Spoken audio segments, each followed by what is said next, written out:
Hello, Dr. Otto Gessler here for Blink. The world's largest particle accelerator, called the Large Hadron Super Collider in Geneva, Switzerland, has been shut down because on initial startup, some terrible damage was caused back in mid-September. Oppenheimer had a word for this.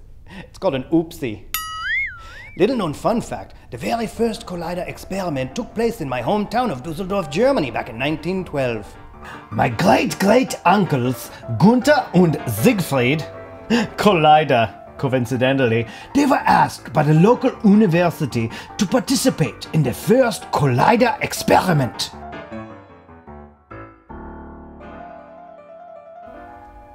For the rest of his life, Uncle Gunther smelled copper. Recently, the India space program launched their very first mission to the moon. The Chandrayaan-1 spacecraft has a 2-year mission to map the entire lunar surface.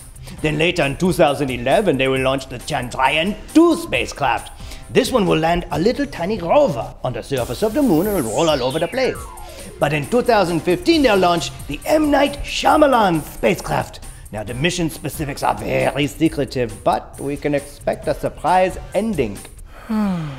It will likely be very disappointing. Recently, scientists in Japan created a brand new robot. A very impressive creature that can do the cleaning up around the house, mopping up, dishes, even clean the kitchen. But you know, at my own Gessler laboratory in Stad, we've been working on robotics for years now. The economic crisis has kind of taken a hit a little bit, but we've been doing our best. Let's take a look. Now take a look at this. This is the point of view of the robot. It's going to do a simple task like dialing the Is that 2 right hands? Oh, that's just ridiculous. Come on, guys, we can't afford to put a thumb on the other. It's just mashing the fist. You can't even hold on to...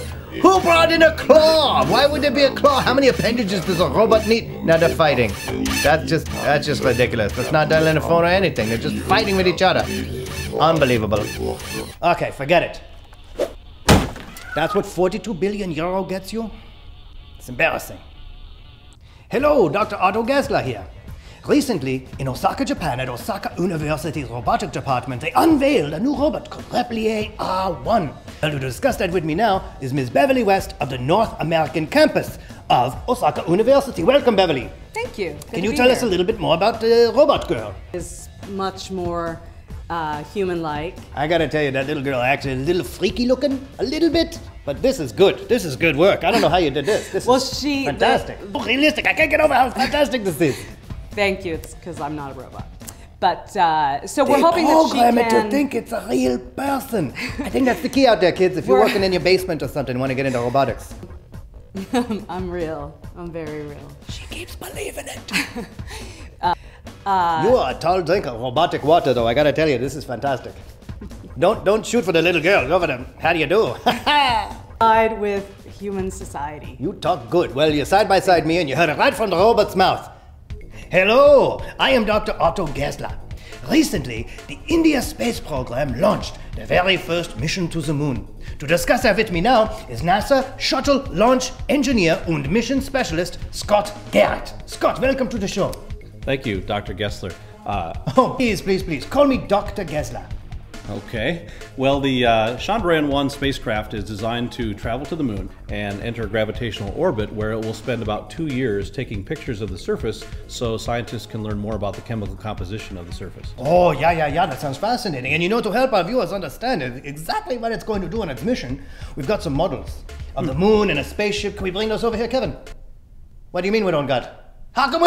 And so to demonstrate the India moon mission, we're going to use a bratwurst to represent a spaceship, Kevin, and we're going to use this strudel to represent the moon.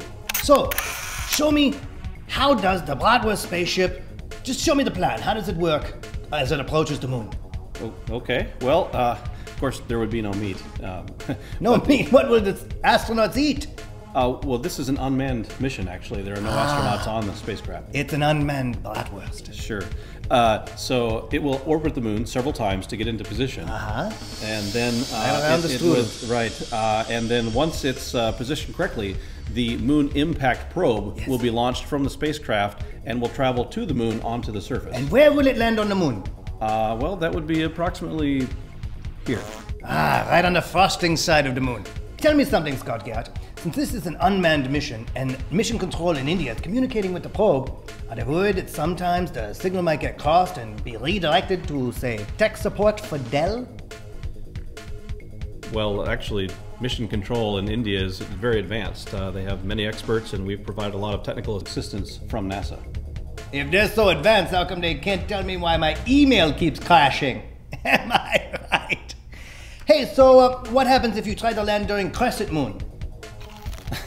Where do you land now, tough guy? Yeah, actually, that's just a visual.